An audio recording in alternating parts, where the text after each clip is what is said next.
राज्य माझा न्यूज, आपल्या हक्काची डिजिटल वाहिनी। नमस्कार, मी अजय जोशी। राज्य माझा न्यूजमध्ये आपलं स्वागत आहे। बदलापूर पालिकेच्या निवडणुका ज्या आहेत त्या अवघ्या काही महिन्यांवरती येऊन ठेपल्या आहेत। कधीही निवडणूक जाहीर होऊ शकते, मात्र इच्छुकांची मांदियाळी बदलापूर शहरात पाहायला मिळत आहे। आपल्यासोबत आहेत वेल क्वालिफाईड आणि एक वेगळं विजन असलेल्या ज्योती दारवीन, उद्योजक स्वामी दारवीन यांच्या त्या कन्या आहेत आणि त्यांनी बदलापूर शहरामध्ये लहानपणापासूनच राजकारणाचा, उद्योजक आणि समाजसेवेचा बाळकडू त्यांना स्वामी दारवीन यांच्याकडून मिळालेला आहे। त्यांच्याशी आपण सविस्तर चर्चा करणार आहोत। ज्योतीजी नमस्कार। नमस्कार तुम्हाला पण आणि आपल्या सर्व नागरिकांना पण। मला तुम्हाला डायरेक्ट असं विचारायचं आहे की तुमचं बालपण कुठे गेलं, शिक्षण कसं झालं आणि इथे राजकारणामध्ये प्रवास कसा होता आतापर्यंतचा थोडक्यात? हो, तर माझा जन्म पण इथलाच आहे। माझं शाळा कात्रप विद्यालय बदलापूर इथे झालंय।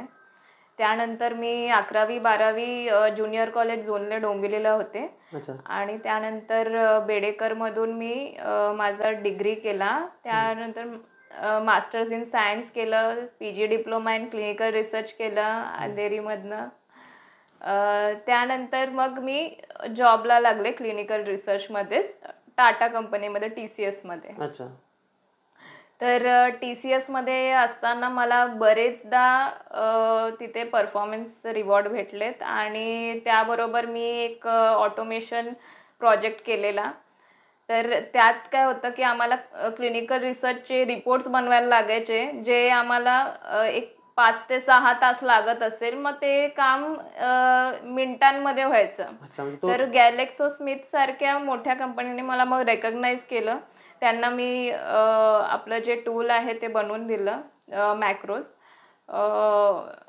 तर तेव्हा पण मी lean six sigma green belt ते माझं प्रोजेक्ट होतं। त्यानंतर मला टाटाने संधी दिली की हायटेक डोमेनमध्ये पण काम करायला, त्यातही मला रेकग्निशन भेटलं। एवढ्या सगळ्या कंपन्या सोडून तुम्ही डायरेक्ट रिअल इस्टेटमध्ये आलात आणि समाजसेवेचा वसा घेतला? हो, कारण की मला वाटतं की आपल्याला जसं जसं एक्सपोजर भेटतो ना, तर तसं तसं आपली माहिती वाढते आणि प्रगती होते। तर मी कुठलाही असा अपॉर्च्युनिटी सोडत नाही, कारण की एक्सपोजर आपल्याला भेटतं तसाच आपला म्हणजे करिअर तयार होत जातो।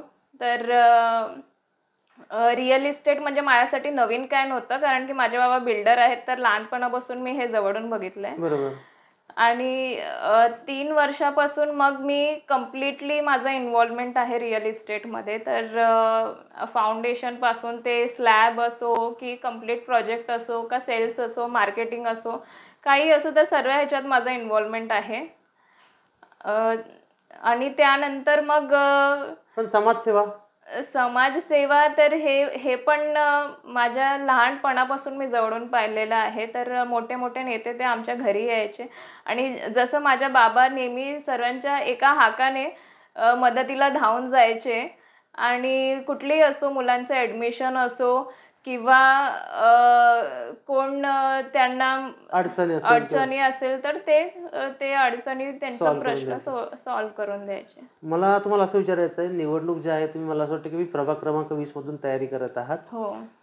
प्रभाग क्रमांक 20 हा जो आहे हा स्लम एरिया आहे। तर ह्या गरीब गरजू नागरिकांसाठी तुमचा काय करण्याचा मानस आहे किंवा काय करण्याचं उद्दिष्ट आहे, तुमचा हेतू काय आहे? हो, मी जिथे राहते त्याच्या पाठीच एक स्लम एरिया आहे। तर सर्वात पहिले तरी तिथे मला क्लीनलीनेस पाहिजे आणि तिथे गटारे ओपन आहेत।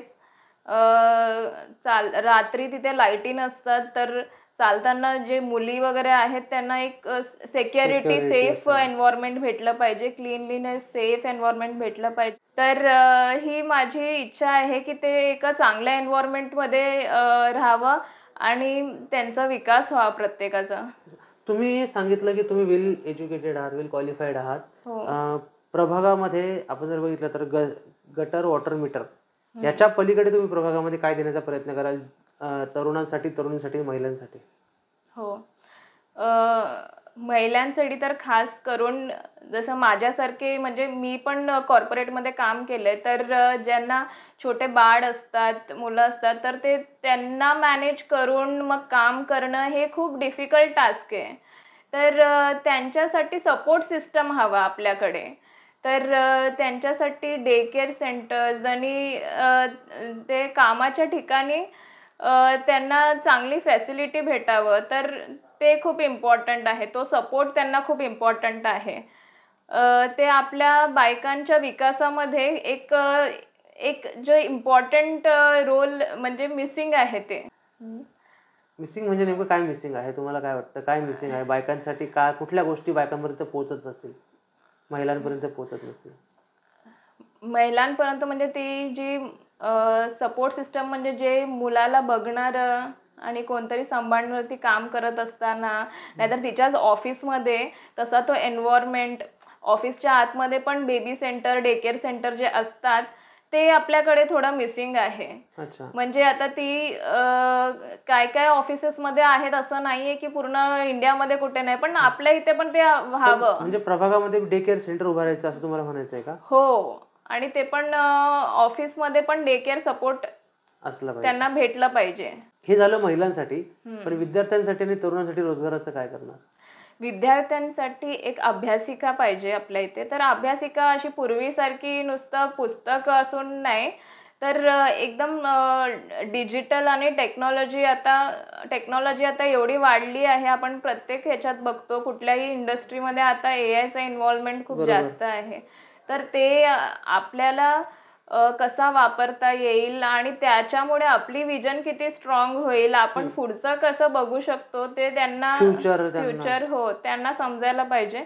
तर त्याकरता त्यांना एक चांगला अभ्यासिका, तर आणि आपल्या तरुण पिढीला पण रोजगार वगैरे. तर आमची जशी रिअल इस्टेट कंपनी आहे, तर असले टॅलेंट भेटले तर मग का नाही ठेवू आम्ही त्यांना. अच्छा, म्हणजे तुमच्याच कंपनीमध्ये तुम्ही जॉब देण्याचा प्रयत्न हो कराल? हो हो. हे झालं. उद्यानं जे आहेत प्रभागामध्ये आहेत, त्या उद्यानांमध्ये कशा प्रकारे बदल करण्याचा प्रयत्न असेल? तर त्यांचं ब्रेन डेव्हलपमेंट आहे ना, ते पण व्हायला पाहिजे. तर घसरगुंडी आणि सीसॉ फक्त तेच न ठेवता अजून पण जे ब्रेनला आपल्याला एक्सरसाइज देणारे जे गेम्स असतात ना, तसले गेम पण तिथे ठेवायला पाहिजे. आणि स्टेज पण आहे तिथे, पण तो स्टेज पण वापरण्यासारखा असला पाहिजे. तर त्यामध्ये फक्त हळदी कुंकू आणि हे प्रोग्राम्स न करता आपण कसे त्याच्यामध्ये नॅशनल लेवलचे जे सेमिनार्स होतात, नाहीतर ज्या प्रिपेअर करणाऱ्या त्या मुलांना, तर तिथे त्यांची चांगली प्रॅक्टिस होऊ शकते. तर तिथे ते वापरू शकतात. तर हे कशा प्रकारे आपल्याला डेव्हलप करता येईल ह्याची मी प्रयत्न करेन. नक्कीच तुम्ही प्रयत्न कराल, मला मान्य आहे. पण मला तुम्हाला एक प्रश्न विचारायचा आहे की समाजसेवा जी आहे, हा समाजसेवेचा बाळकडू जर तुम्हाला स्वामी दरम्यान यांच्याकडूनच मिळाला, कारण ते एक टर्म नगरसेवक होते कॉपमधून.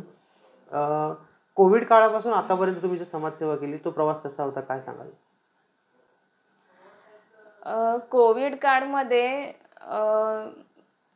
त्या टायमाला प्रत्येकाच्या घरी जाऊन अन्न पोचवणं हे एक मोठी गोष्ट होती. आणि ते बाबांनी तर केलंच, त्यांच्यासोबत मी पण होते. आणि कोविडच्या वॅक्सिनेशनसाठी आणि लोकांना कसं त्यांना मदत दिली गेली की त्यांना ते सर्व भेटावं, तर त्यात बाबांचं आणि माझं खूप योगदान होतं. पण बाबा कधीही कोणाला असं बोलले नाही की मी हे केलंय ते केलंय करून. गाजावाजा नाही केला. पण आमची नेहमी हीच प्रयत्न होती की आम्ही फक्त समाजसेवेकडे लक्ष द्यावं, आणि हे सर्व नावाकडे की कोणी केलं काय केलं त्याकडे आम्ही कधीच लक्ष नाही दिलं. बरं, मला तुम्हाला एक विचारायचं आहे, तर तुम्ही निवडणूक लढवणार आहात. प्रभागामध्ये 3 क्लासचे लोक आहेत, हाय क्लास पण आहे, मिडल क्लास पण आहे, लोअर क्लास पण आहे. ह्याच्यामध्ये ह्या जनतेला कधीही कुठलीही अडचण असली तर कशा प्रकारे तुमच्याकडून ती सोडवली जाईल? कोणालाही कोणतीही अडचण असली ना, तर त्यासाठी मी खांबपणे उभी आहे. तर कोणीही मला कधीही फोन करू शकतं.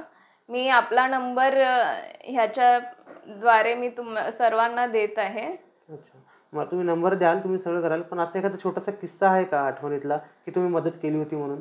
हो हो, एक बाई होती, तर तिच्या मुलाचं फीज अर्धाच भरलेला, पण त्यामुळे त्याला 10वीची परीक्षा देता येत नव्हती. तर मग तिने मला ते सांगितलं. मी तिच्याबरोबर चालत जात होते, तर असं बोलण्यात तिने मला हे सर्व तिचे प्रॉब्लेम सांगून दिले. अच्छा, म्हणजे चर्चेतून एका महिलेशी संपूर्ण प्रॉब्लेम शेअर केलेत. हो, आणि ते मी माझ्या बाबांपर्यंत पोहोचवलं, कारण की त्यांची तेवढी ओळख आहे आणि ते कार्यकर्ता आहेत. तर त्यांनी त्याच दिवशी मग तिला पटकन कॉल करून मग तिचं सर्व विचारून घेतलं, की मुलाचं काय काय सर्टिफिकेट आहे, तू आतापर्यंत किती भरलेत, आणि लगेच मग त्या स्कूलशी ते संवाद करून ते तिचा प्रॉब्लेम सॉल्व्ह केला. आणि जेव्हा तो आता 10वी पास झाला, ती पेढे घेऊन माझ्याकडे आली आणि घरी आली ती आणि बोलते, तुमच्यामुळे झालं मॅडम सर्व. मी बोलते, मी काय केलं, मी तर फक्त तुझं काम माझ्या बाबांपर्यंत मी ते पोहोचवलंय, मी मोठं काय केलं नाहीये तुझ्यासाठी. नाही, पण तुम्ही नसले असतं तर हे पॉसिबलच नाही झालं असतं. तर पॉसिबलच नाही झालं असतं करून त्या बोलत होत्या. मग मला एक मिठाईचा डब्बा आणि मग तसंच बाबांना पण सन्मान दिला त्यांनी. तर असल्या काही गोष्टी आहेत जे आपल्या मनाला खूप चांगलं वाटतं. हो, तर आपण सर्व काही पैशांसाठी नाही करता, नाहीतर राजकारणासाठी नाही करता, तर एक चांगल्या कामासाठी आपण करतो. तुम्ही आता थोड्यापूर्वी सांगितलं की बोलता की माझा नंबर मागच्या माध्यमातून तुम्ही त्यांच्यापर्यंत पोहोचवणार आहात, पण हा जो नंबर आहे हा फक्त निवडणुकीपुरता आहे की कसं? असं काही नाहीये. ते कधीही मला तुम्ही कॉल करू शकता तर मदतीसाठी. हा निवडणुकीपुरता असा काही नाही आहे. तर हा आत्तापासून नाही, तर आम्ही नेहमीच सर्वांना मदत करतो. तर हे निवडणुकीच्या नंतरचा असो की म्हणजे पूर्ण आयुष्याची आपली एक साथ अशी सामाजिक बांधिलकीसाठी. अच्छा. नक्कीच आपण बघितलं तर फक्त निवडणुकीसाठी नाही, तर संपूर्ण आयुष्यभरासाठी आणि यापूर्वीही, आताही आणि यानंतरही आम्ही सोबत जनतेच्या राहू असं आश्वासन त्यांनी दिलेलं आहे. नक्कीच आगामी निवडणुकीमध्ये नेमकं काय होतं, ज्योतिष अरविंद यांचं विजन कसं पूर्ण सक्सेस होतं हे पाहूयात. कॅमेरामन रेणुकासह अजय जोशी, राज्य माझा न्यूज, बदलापूर.